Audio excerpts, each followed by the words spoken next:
नमस्कार दोस्तों, स्वागत है आपका रोशन हॉरर स्टोरीज चैनल पर।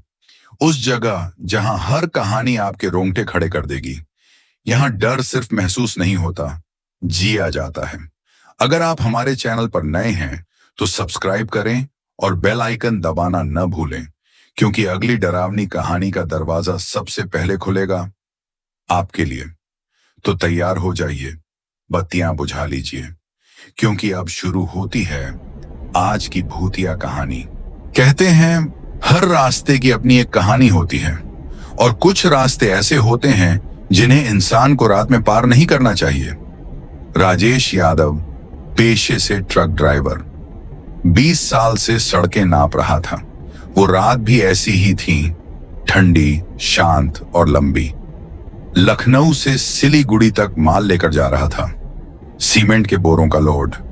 Truck number UP 75H9123।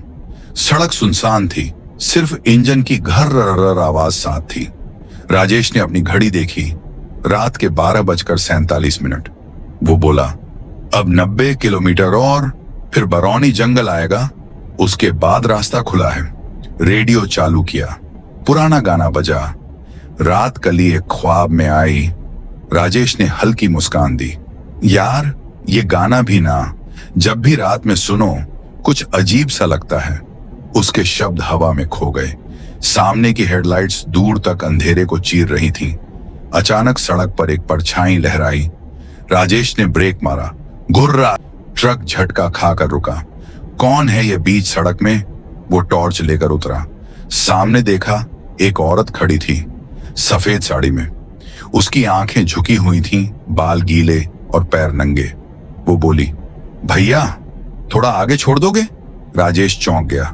अरे बहन, रात में इस जंगल में अकेली? घर जाना है, देर हो गई, उसने धीरे से कहा। राजेश को दया आ गई। ठीक है, बैठ जाओ। वो ट्रक की साइड सीट पर बैठ गई। ट्रक फिर चल पड़ा।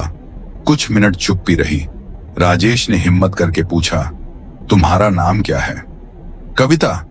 कहां उतरना है? बस आगे वाले मंदिर तक। राजेश ने सिर हिलाया, लेकिन तभी कुछ अजीब हुआ। ट्रक के रेडियो ने अपने आप फिर वही गाना बजा दिया, रात कली। राजेश ने चैनल बदला, सिर्फ स्टैटिक आवाज, शारीरी नंश। वो बोला, रेडियो भी पागल हो गया है। कविता मुस्कुरा रही थी, पर उसकी मुस्कान में कुछ था, अजीब, बेचैन। बरौनी जंगल का साया, रात गहरी हो चुकी थी।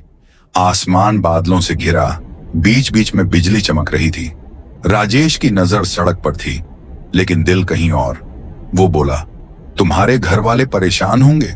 कविता बोली, अब कौन परेशान करेगा, सब तो चले गए। राजेश ने उसकी ओर देखा। उसकी आंखों में नमी थी, पर चेहरा स्थिर। ट्रक धीरे धीरे जंगल के अंदर पहुंचा। पेड़ों की डालियां ट्रक की छत से टकराने लगी। हवा में सीलन और मिट्टी की गंध थी। अचानक राजेश ने देखा, सड़क पर एक टूटी हुई साइकिल पड़ी थी। उसने ट्रक रोका और उतर कर देखा। साइकिल के पास मिट्टी में ताजे खून के निशान थे। वो पीछे मुड़ा। कविता सीट पर नहीं थी। अरे कविता, वो चिल्लाया। कोई जवाब नहीं। उसने टॉर्च चारों तरफ घुमाई, फिर दूर से वही आवाज आई, भैया।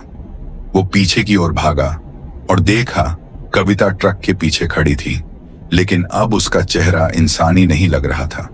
उसकी आंखें पूरी काली, होंठ नीले और बाल हवा में उड़ रहे थे।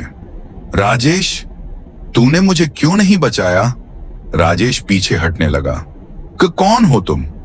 मैं वही हूं जिसे तूने 5 साल पहले देखा था। राजेश के दिमाग में बिजली सी कौंधी।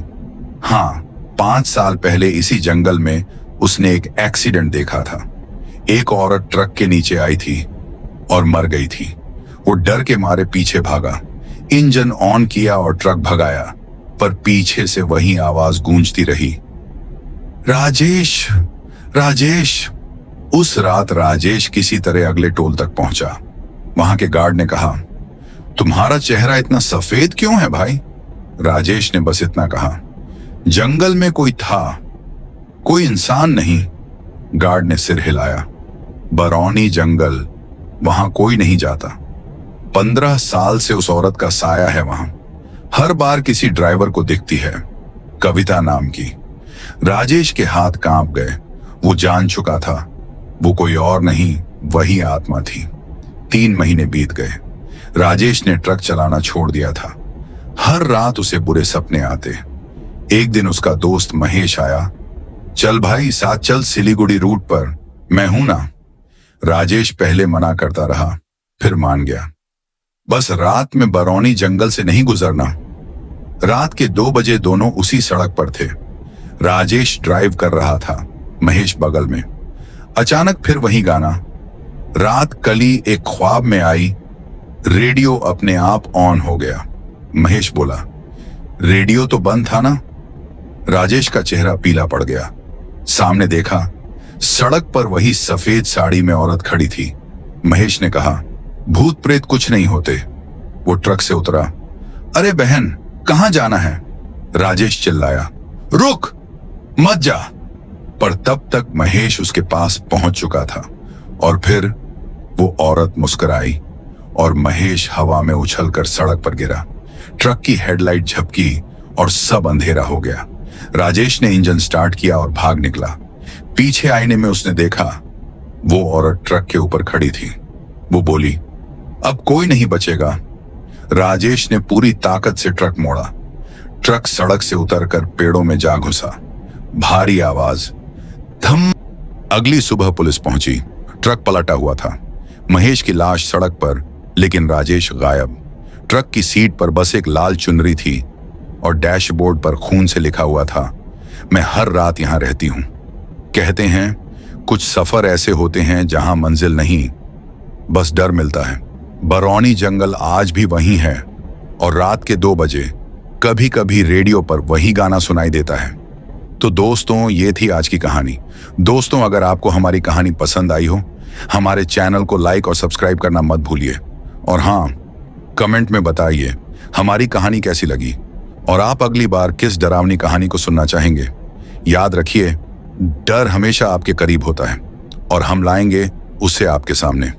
धन्यवाद और मिलते हैं अगली कहानी में। तब तक के लिए डरते रहिए।